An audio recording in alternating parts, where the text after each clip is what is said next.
Hello students, welcome to फ्यूक्यू education. मैं हूं आपका अमोल सर और आज हम पढ़ने वाले हैं class 12 physics chapter 3 current electricity के शॉर्ट आंसर टाइप्स क्वेश्चंस को। ठीक है, जिसमें हमने कोशिश की है कि सारे जितने भी टॉपिक्स उस चैप्टर के हैं उसको हम कवर करें।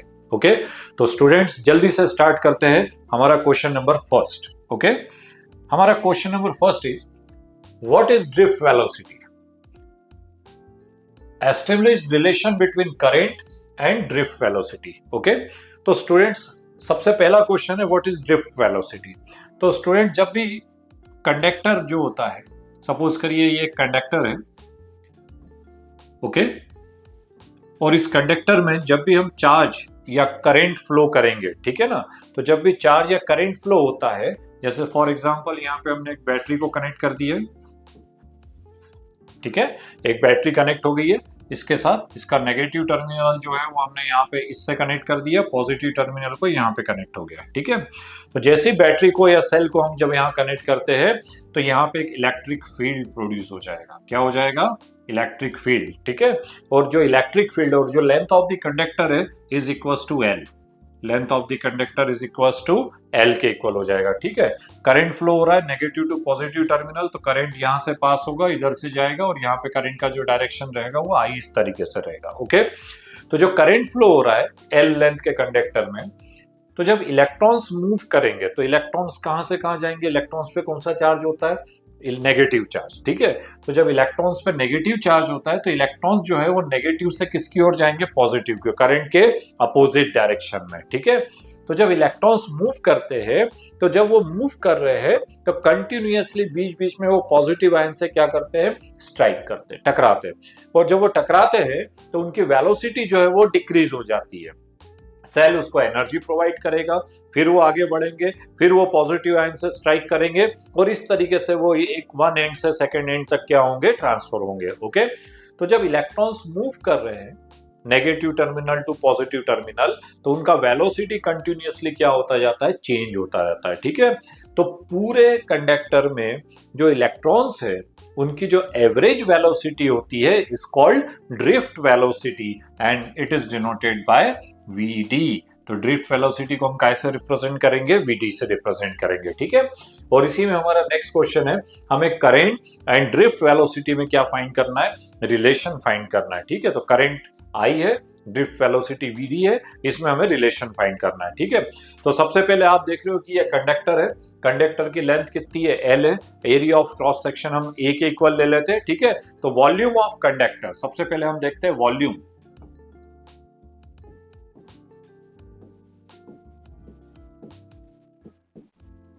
वॉल्यूम ऑफ कंडक्टर, वॉल्यूम की बात करें तो length into breadth into height, length into breadth is equal to area, तो यहां पे आ जाएगा एरिया इंटू लेंथ एल के। ठीक है, तो एरिया में length into breadth into height, तो इन तीनों से मिलकर यहाँ पे क्या बन गया? वॉल्यूम बन गया। तो volume of conductor A into L के। Okay students, next electrons per unit volume, electrons per unit volume, per unit volume के लिए अगर हम इलेक्ट्रॉन्स ले सपोज करो तो is equal to N.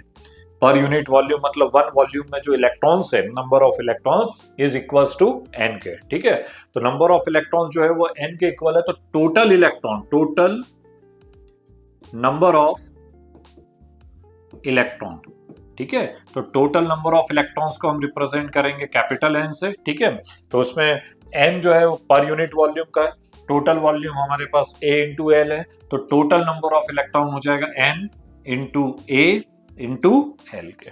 Okay student, तो टोटल नंबर ऑफ इलेक्ट्रॉन हमारे पास आएगा N into A into L के। ठीक है, देन हम देखते हैं charge.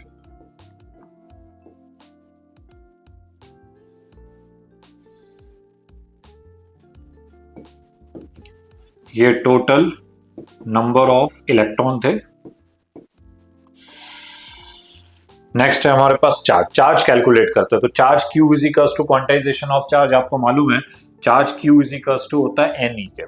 N means number of electron and E means charge of electron. ठीक है, तो नंबर ऑफ इलेक्ट्रॉन्स हमारे पास कितने हैं? N into A into L, और अगर हम इसमें E का और मल्टीप्लाई कर दें, E means what, charge of electron. तो आप देखेंगे charge Q is equals to, ठीक है, N into A into L into E के, where N means number of electrons है, A एरिया है, area of cross section, L जो है लेंथ ऑफ द कंडक्टर होता है, और E मीन्स होता है चार्ज ऑफ इलेक्ट्रॉन। तो Q is equals to N into A into L into E के, ठीक है। स्टूडेंट्स वेलोसिटी की बात करें अगर तो drift velocity, velocity is equals to होता है डिस्प्लेसमेंट अपॉन टाइम, ठीक है। तो इलेक्ट्रॉन वन एंड से दूसरे एंड तक जा रहे हैं, यहां से इधर तक ट्रांसफर हो रहा है, तो इलेक्ट्रॉन्स कितनी लेंथ को कवर कर रहा है, L लेंथ को। तो जो डिस्प्लेसमेंट है इज इक्वल्स टू L के, और जो टाइम है इज इक्वल्स टू T, ठीक है। तो Vd is equals to L by T, drift velocity Vd is equals to L upon T के, ठीक है। इस फॉर्मूले से अगर हम T का वैल्यू फाइंड करें तो T is equals to L upon Vd, T is equals to L upon Vd के, ओके।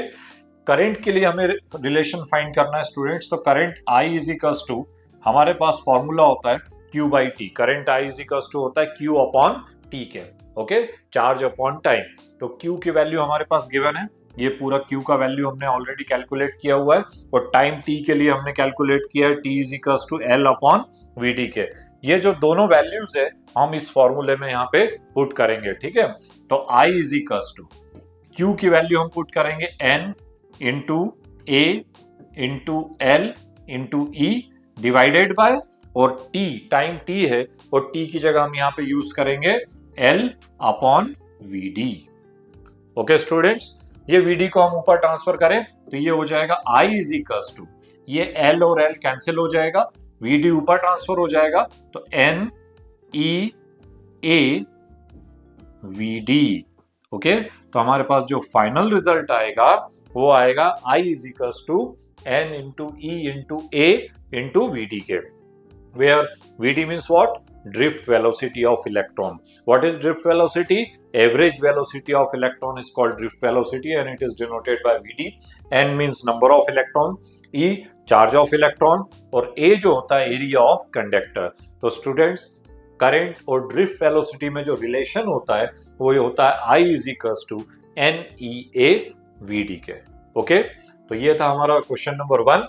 अब हम चलते हैं हमारे नेक्स्ट क्वेश्चन की ओर, और हमारा सेकंड क्वेश्चन है find the relationship between electromotive force, potential difference and internal resistance of a cell, okay. हमें रिलेशन फाइंड करना है electromotive force, electromotive force means E, potential difference हो जाएगा V, एंड इंटरनल रेजिस्टेंस को हम represent करते हैं कैसे, स्मॉल r से, ओके। तो हमें इन तीनों में रिलेशन फाइंड करना है। स्टूडेंट्स जब भी किसी सर्किट में सेल को कनेक्ट किया जाता है तो सेल के अंदर भी खुद का ओन रेजिस्टेंस होता है, is called internal resistance, plus circuit में एक जो बाहर हम रेजिस्टेंस लगाते हैं कैपिटल R, वो होता है एक्सटर्नल रेजिस्टेंस। तो टोटल रेजिस्टेंस की अगर हम सर्किट में बात करें तो सबसे पहले हम देखें टोटल रेजिस्टेंस।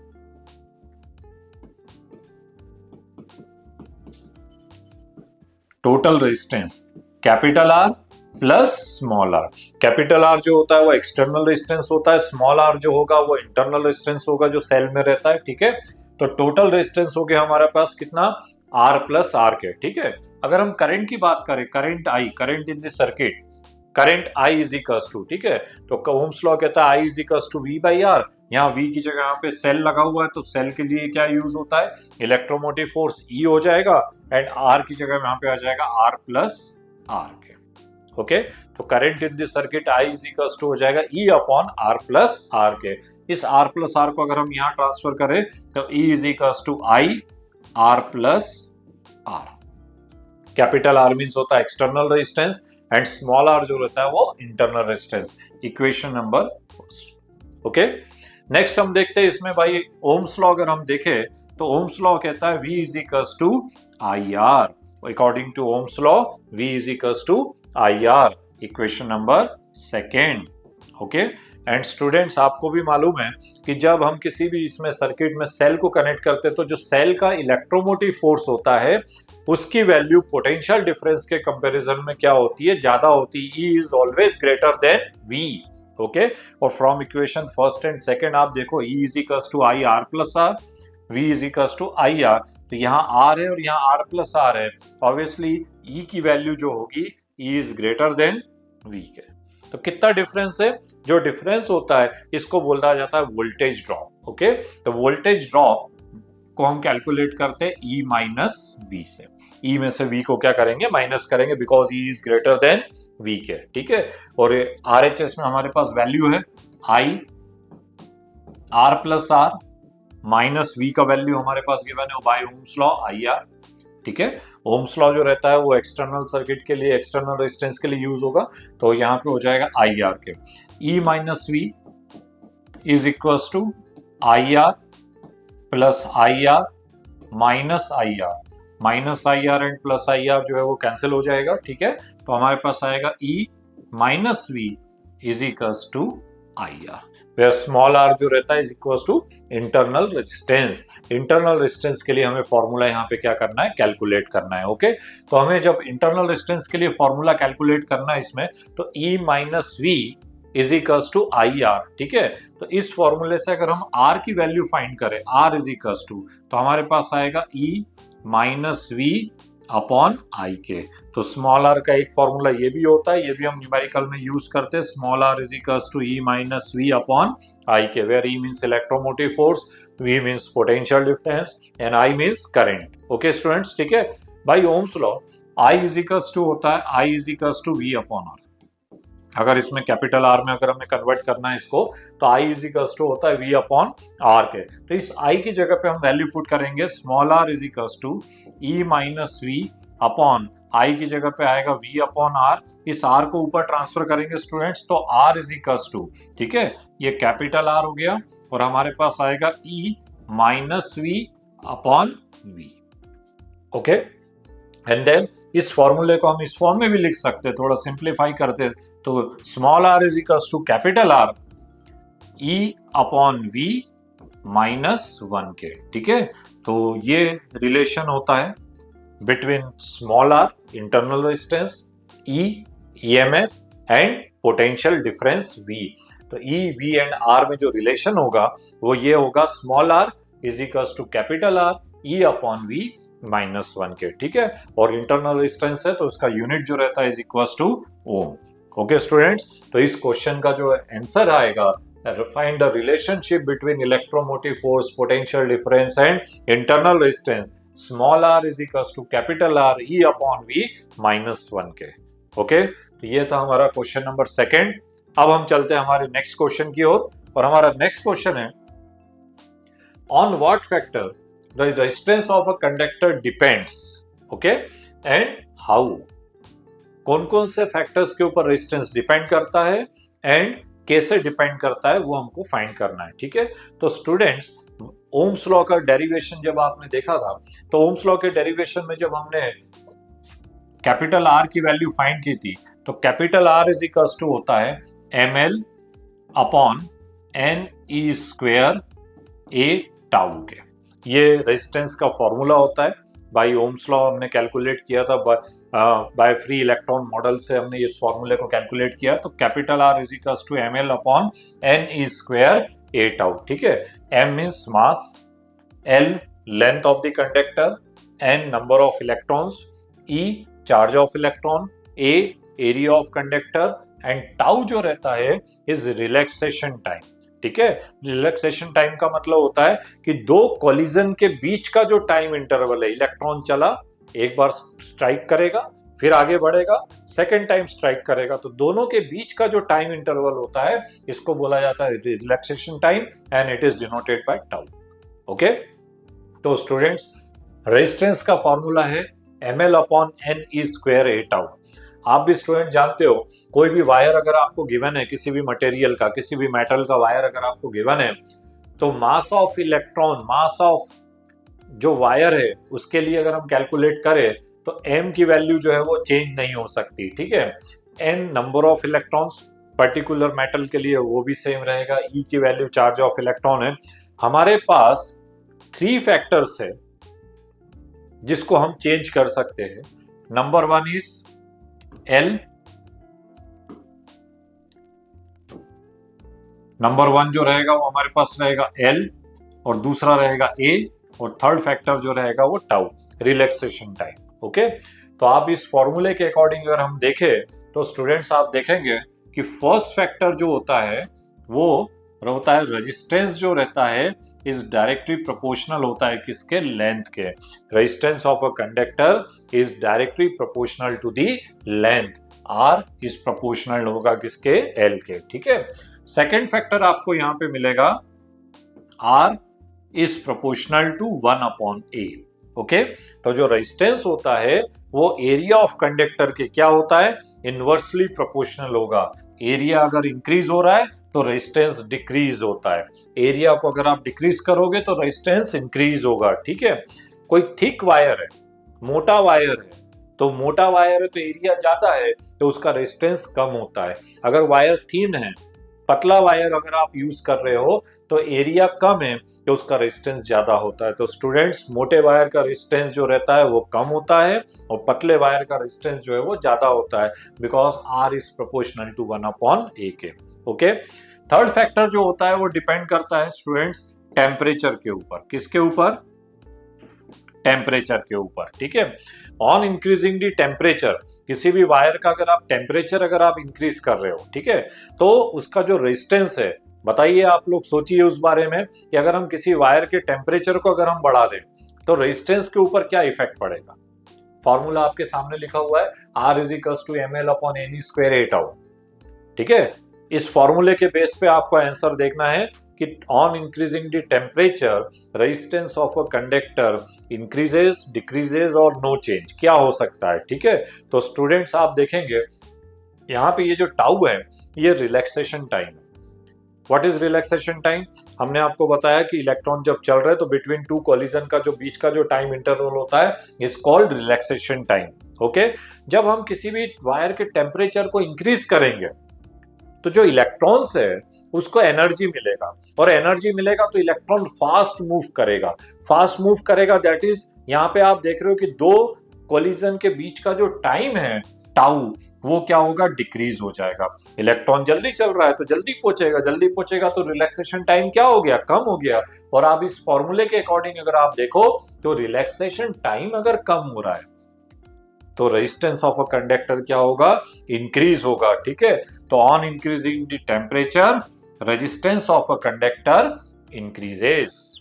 ओके, तो ये थर्ड फैक्टर है जिसके ऊपर रेजिस्टेंस जो है वो डिपेंड करता है। ठीक है स्टूडेंट, एक और फैक्टर होता है, उसको हम मैथमेटिकली यूज नहीं करेंगे लेकिन वो डिपेंड करता है मटेरियल के ऊपर। ओके, और आप भी जानते हो अगर आपके 3 अलग अलग मेटल्स की वायर आपके सामने है, सिल्वर, कॉपर, एल्यूमिनियम, ठीक है, तो आप भी जानते हो कि जो सिल्वर होता है is a good conductor of electricity. तो जो सिल्वर है उसका रेजिस्टेंस कम होता है। सेकेंड नंबर किस पे आता है, कॉपर पे, फिर एल्यूमिनियम पे। तो अगर आपको सेम लेंथ सेम एरिया के 3 वायर्स गिवन है ऑफ डिफरेंट मटेरियल, तो तीनों का रेजिस्टेंस जो रहेगा वो कैसा रहेगा, डिफरेंट रहेगा, बिकॉज वो डिपेंड करेगा किसके ऊपर, मटेरियल के ऊपर। तो जो फोर्थ फैक्टर होता है वो होता है मटेरियल। तो resistance of a conductor depends on 4 factors. Number 1 length, number 2 area, number 3 temperature and number 4 material of conductor. Okay students, तो एग्जाम में जब भी आएगा क्वेश्चन ये 4 पॉइंट्स को आपको वहां पे एक्सप्लेन करना है। ठीक है, अब हम चलते हैं हमारे नेक्स्ट क्वेश्चन की ओर। हमारा नेक्स्ट क्वेश्चन है, a storage battery of a car has an EMF 12 volt. एक बैटरी है और उस बैटरी का जो ईएमएफ हमारे पास गिवन है वो ईएमएफ कितना है, 12 वोल्ट के। ठीक है, if internal resistance of the by is 0 to 4 ohm, जो इंटरनल रेजिस्टेंस है वो कितना हो रहा है, 0 to 4 ओम के इक्वल हो रहा है। ठीक है, what is the maximum current draw from the battery, उसमें से कितना करंट जो है वो फ्लो होगा वो हमको क्या करना है, फाइंड करना है। ठीक है, तो यहां पे आप देखेंगे कि सबसे पहले हम देखें ईएमएफ ऑफ बैटरी जो गिवन है वो कितना है, 12 वोल्ट के गिवन है। ठीक है, तो 12 वोल्ट के गिवन है तो E = हो जाएगा 12 volt. Okay, internal resistance of a cell हमारे पास गिवन है 0.4 ओम के, तो इंटरनल रेजिस्टेंस R = हो जाएगा 0.4 ohm. Internal resistance is equal to 0.4 ohm के। ठीक है, हमें क्या फाइंड करना है, करंट की वैल्यू फाइंड करनी है। Current I is equal to, students अभी अभी प्रीवियस क्वेश्चन में हमने फॉर्मूला कैलकुलेट किया, आई इज इक्वल टू हमने देखा था, आई इज इक्वल टू होता है E upon R plus are के। Okay, capital R means external resistance, small r क्या होता है, इंटरनल रेजिस्टेंस। ठीक है, यहाँ पे आप देख रहे हो what is the maximum current, current की वैल्यू कैसी है, मैक्सिमम करंट, हमें आई मैक्सिमम की वैल्यू कैलकुलेट करनी है। ठीक है, और स्टूडेंट्स करंट अगर मैक्सिमम है तो रेजिस्टेंस जो होगा, external resistance is equal to 0। तो if I is equal to maximum तो आर की वैल्यू कितनी होनी चाहिए, 0 के, रेजिस्टेंस कम होगा तभी करंट की वैल्यू क्या होगी, ज्यादा होगी। ठीक है, तो इस केस में आर की वैल्यू जो है वो किसके इक्वल हो जाएगी, 0 के, बिकॉज हमें करंट मैक्सिमम फाइंड करना है। ठीक है, तो maximum current I maximum is equal to E upon R के, ई अपॉन आर के। ठीक है, ई हमारे पास गिवन है, कितना गिवन है, 12 वोल्ट के, एंड इंटरनल रेजिस्टेंस हमारे पास गिवन है 0.4 ओम के। ठीक है, तो 12 अपॉन 0.4। ठीक है, और जब आप इसको डिवाइड करेंगे तो हमारे पास आंसर आएगा I maximum is equal to 30 ampere. I maximum का जो आंसर रहेगा इज इक्वल टू 30 एम्पियर, तो इसका फाइनल आंसर रहेगा 30 एम्पियर के। ओके, तो इस क्वेश्चन को इस फॉर्मूले से हमें कैलकुलेट करना है, I is equal to E upon R plus are के। यहाँ पे जो सबसे इंपॉर्टेंट चीज है वो ध्यान देना स्टूडेंट, मैक्सिमम करंट हमको फाइंड करना था, तो जब मैक्सिमम करंट फाइंड करना है तो रेजिस्टेंस की वैल्यू कितनी रखनी पड़ेगी, हमको 0 यूज करनी पड़ेगी। ओके, अब हम चलते हैं हमारे नेक्स्ट क्वेश्चन की ओर।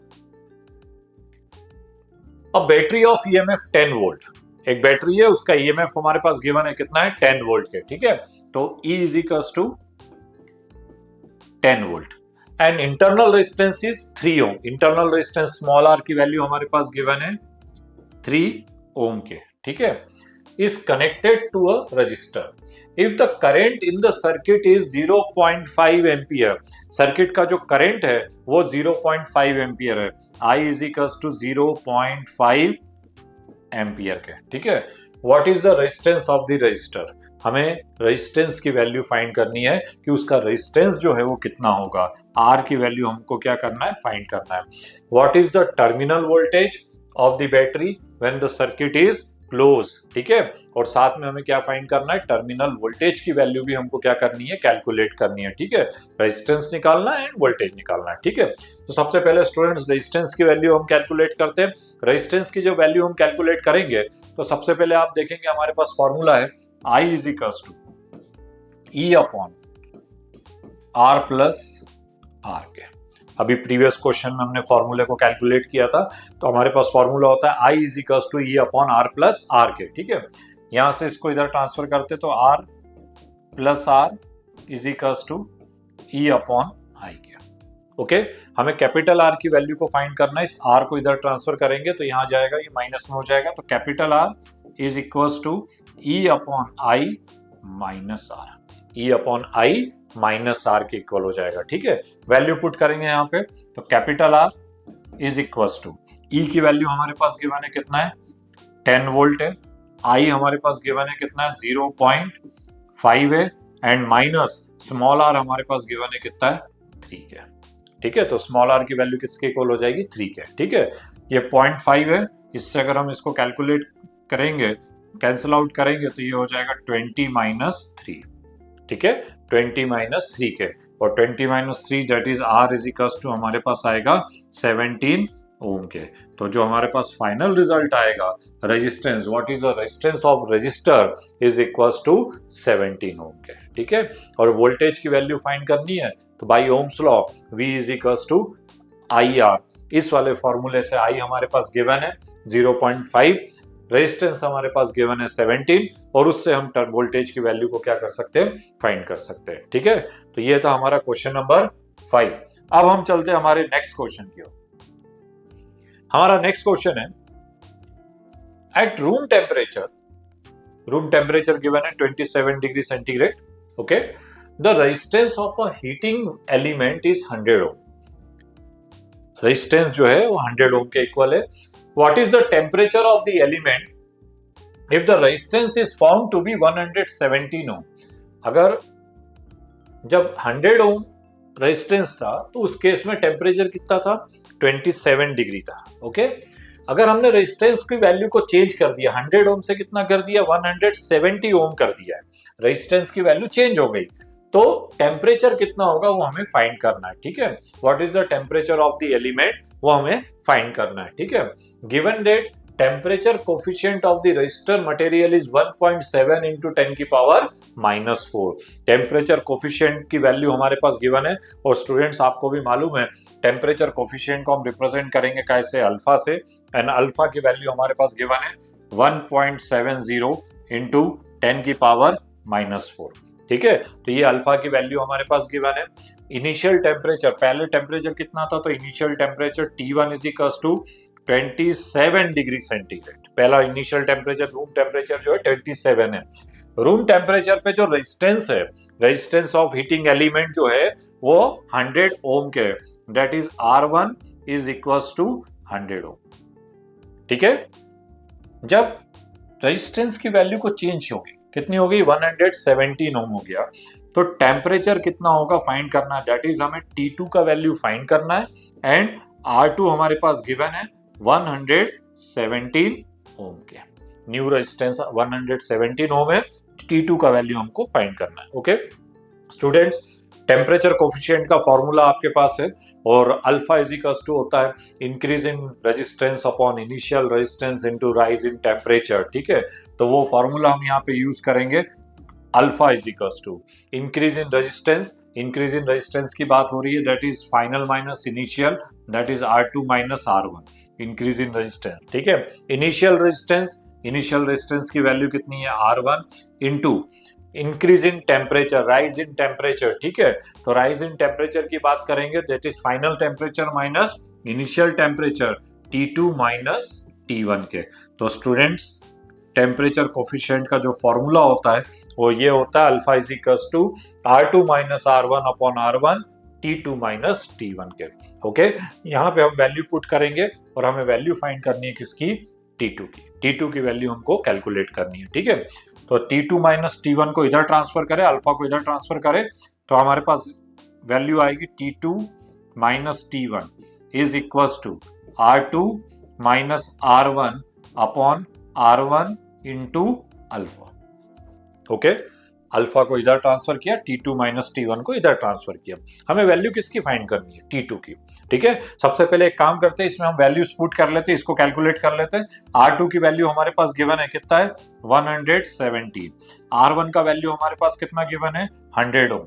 R1 is equals to 100 divided by R1 की वैल्यू हमारे पास गिवन है, कितना है, 100 इंटू अल्फा टेम्परेचर कोफिशिएंट, इसका वैल्यू हमारे पास गिवन है 1.7 इंटू 10 की पावर -4। ठीक है, तो यहाँ पे वैल्यू पुट करेंगे तो 1.7 इंटू 10 की पावर -4, ये 100 और 100 कैंसिल आउट हो जाएगा। ठीक है, तो T2 माइनस T1। ओके, और आप भी स्टूडेंट ध्यान रखिएगा कि यहाँ पे 1.7 है और ऊपर 117 है, डेसिमल को शिफ्ट करेंगे तो जब पावर रहेगी वो पावर से पावर क्या हो जाएगा, कैंसिल आउट हो जाएगा। तो जो फाइनल आंसर आएगा हमारे पास वो आएगा 1000। T2 minus T1 is equals to 1000।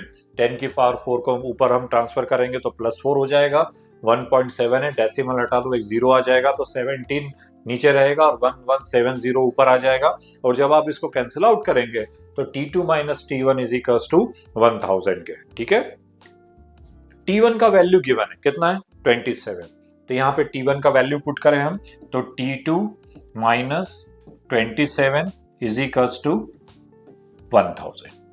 ठीक है, 27 जब हम इधर ट्रांसफर करेंगे तो T2 is equals to 1000 plus 27, that is हमारे पास जो फाइनल रिजल्ट आएगा 1027। फाइनल टेम्परेचर जो रहेगा कितना रहेगा, 1027। ठीक है, तो इस क्वेश्चन का जो करेक्ट आंसर रहेगा वो रहेगा T2 is equals to 1027 degree centigrade के। क्लियर स्टूडेंट्स, तो ये था हमारा क्वेश्चन नंबर 6। अब हम चलते हैं हमारे नेक्स्ट क्वेश्चन की ओर। ये है हमारा question number 7। A negligible small current is passing through a wire of length 15 meter. Okay एक वायर है और उसकी लेंथ हमारे पास गिवन है कितनी 15 मीटर के, ठीक है। And uniform cross section area जो है 6.0 इंटू 10 की पावर -7 मीटर स्क्वायर के, and its resistance is measured to be 5.0 ohm. Resistance हमारे पास है 5.0 ओम के। What is the resistivity of the material at the temperature of experiment, ठीक है। तो हमें रेजिस्टिविटी की वैल्यू को क्या करना है, फाइंड करना है, स्पेसिफिक रेजिस्टेंस की वैल्यू को हमें फाइंड करना है, ठीक है स्टूडेंट्स। तो सबसे पहले हम देखते हैं कि हमारे पास क्या क्या गिवन है। एक वायर है, उसकी लेंथ 15 मीटर है, that is L is equals to 15 metre. Okay, area of cross section A का वैल्यू हमारे पास गिवन है 6.0 इंटू 10 की पावर -7 के। Okay, and resistance of a wire capital R is equals to 5.0 ohm के, ठीक है। तो what is the resistivity of material, हमें रेजिस्टिविटी की वैल्यू को फाइंड करना है, स्पेसिफिक रेजिस्टेंस की वैल्यू को फाइंड करना है, ठीक है स्टूडेंट्स। अभी प्रीवियस क्वेश्चन में हमने डिस्कस किया था कि जो रेजिस्टेंस होता है वो दो फैक्टर्स के ऊपर डिपेंड करता है, length and area. Resistance is directly proportional to length and inversely proportional to its area, ठीक है। और इसी से R is equals to rho L upon A के। तो जो रेजिस्टेंस का फॉर्मूला होता है, resistance R is equals to rho L by A के, where rho is a constant which is called specific resistance और रेजिस्टिविटी, और इसी की वैल्यू को हमें इस क्वेश्चन में फाइंड करना है। तो रेजिस्टिविटी को फाइंड करने के लिए रो की वैल्यू फाइंड करनी है, तो इस ए को हम इधर ट्रांसफर करते हैं, तो ये हो जाएगा R इंटू ए अपॉन एल के। ओके, यहां पे वैल्यू पुट करेंगे, रो इज इक्वल्स टू R का वैल्यू हम पुट करेंगे, R का वैल्यू कितना गिवन है 5, A का वैल्यू कितना है 6.0 इंटू 10 की पावर -7, ठीक है, डिवाइडेड बाय L।